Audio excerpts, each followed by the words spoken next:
नमस्कार दोस्तों। ये बात है 17 नवंबर 1962 की, जब इंडिया और चाइना का वॉर चल रहा था। अरुणाचल प्रदेश में तैनात गढ़वाल राइफल्स की 4वीं बटालियन को कमज़ोर भांपकर अरुणाचल प्रदेश पर कब्जा करने का चीनियों ने फैसला किया। दोस्तों, इसी दौरान एक और दिलचस्प घटना घटती है। गढ़वाल राइफल्स की इसी 4वीं बटालियन के एक जवान, जिसका नाम जसवंत सिंह रावत होता है, उसको वहीं की एक लोकल सेला नाम की लड़की से प्यार हो जाता है।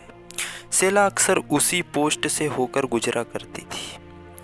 और दूसरी तरफ, जैसे कि हमने वीडियो में पहले बात की थी, चीनी सैनिक अरुणाचल प्रदेश पर हमला कर दिया। वो संख्या में बहुत ज़्यादा थे और हमारे जवान मात्र कुछ ही थे, मुश्किल से 10 या 15। हमारी सेना ने सरकार से बैकअप की मांग की। Sir, our position is very critical, sir. I know, Colonel. Sir, we are losing ammunition, sir. Sir, I need backup. Now. बहुत मुश्किल है, colonel. Sir, try and understand, sir. अभी मैं यहाँ से कोई भी मदद नहीं दे पाऊंगा। Sir, please try and understand, sir. This is very critical. I'm losing jawans, I'm losing ammunition. पर उस समय की सरकार ने बैकअप पहुंचाने में काफ़ी समय लग जाएगा ऐसा बोलकर बैकअप पहुंचाने से मना कर दिया और पीछे हटने का ऑर्डर दिया। इस बटालियन के कैप्टन ने पीछे हटने का फैसला किया। मुझे ऊपर से ऑर्डर मिला है कि हम ये पोस्ट छोड़ दें। इनकी हालत बहुत ही खराब थी। ना ही इनके पास पर्याप्त हथियार थे, पर उनमें से एक जवान ऐसा भी था जिसने मरते दम तक हार न मानने की कसम खाई थी। उसने अपने कदम पीछे हटने से मना कर दिया और अकेले ही अपनी पोस्ट पर लड़ने चला गया। और ये जवान कोई और नहीं बल्कि जसवंत सिंह रावत ही था। नवयुवा लड़के की हिम्मत देखकर बाकी जवान भी मरने की कसम खाकर अपनी पोस्ट संभालते हैं और हमला करते हैं। लेकिन युद्ध में चीनी सेना की तरफ से फायरिंग कर रही MMG मशीन गन भारतीय सेना को भयंकर गोलाबारी कर रही थी, जिसे संभालना बहुत ही मुश्किल हो रहा था।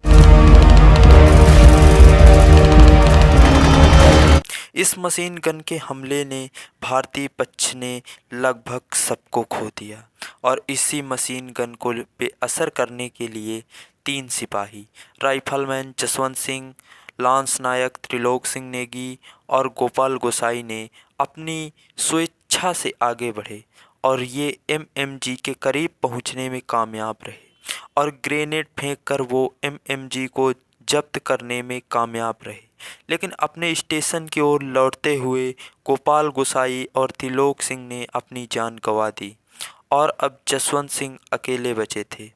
वो अकेले चीनी सैनिकों से लोहा ले रहे थे। भारतीय सेना ने अपने बंकर जमीन पे खोद के बनाए थे, जमीन के नीचे बनाए थे। वे कभी इस बंकर से फायर करते तो कभी उस बंकर से फायर करते।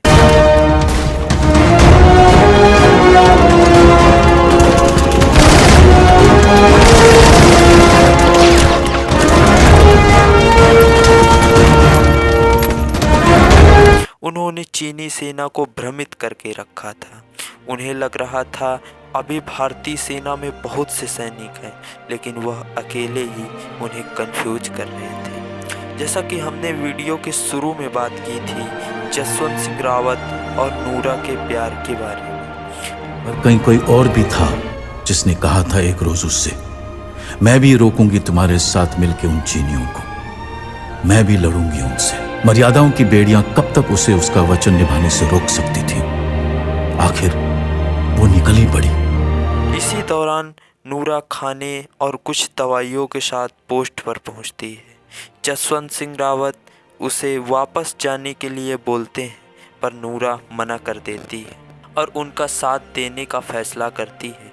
नूरा को जसवंत सिंह रावत राइफल्स चलाना सिखाते हैं और वे दोनों मिलकर चीनी सेना को 72 घंटे तक कंफ्यूज करने में सक्षम रहते हैं और 300 चीनी सैनिकों को अकेले मौत के घाट उतार देते हैं।